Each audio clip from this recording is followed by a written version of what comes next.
On a test track west of Tokyo, Japan's superconducting maglev train hits 603 kilometres an hour. In doing so, it breaks the world train speed record. This train is set up the same way as we'll use it commercially. The comfort of passengers at this high speed has improved, and I think these tests should lead to stable commercial use in the future. The test's part of an ambitious plan to build a $47 billion high-speed line between Tokyo and Nagoya. If completed as planned in 2027, the 280 kilometres could be travelled in around 40 minutes. When they're going past over 500 kilometres an hour, they do make a lot of noise.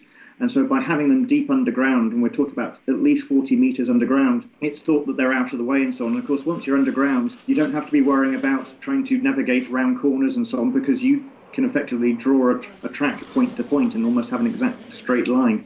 If you've ever played with magnets, you know that opposite poles attract and like poles repel each other.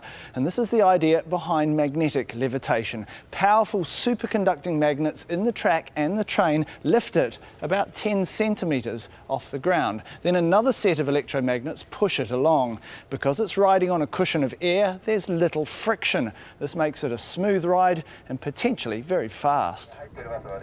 Japan's also hoping to sell its high-speed train technology to the US. Last April, Prime Minister Shinzo Abe took a ride with US Ambassador to Japan, Caroline Kennedy. Its push to find overseas customers is an attempt to recover some of its research and development costs. It's also a response to China's efforts to sell high-speed train technology, some of which originally came from Japan. Although the Germans also have a system, it's starting to look as though the Japanese may be slightly in the lead in their technology and so on, may be slightly superior. And I think Japan is thinking this is where we can really be pushing forward and have an advantage over other countries. But some critics say the technology remains too expensive, power-intensive and potentially unsafe.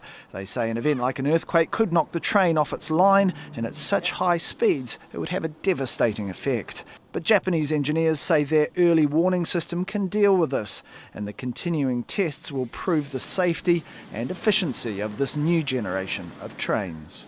Tarek Bazley, Al Jazeera.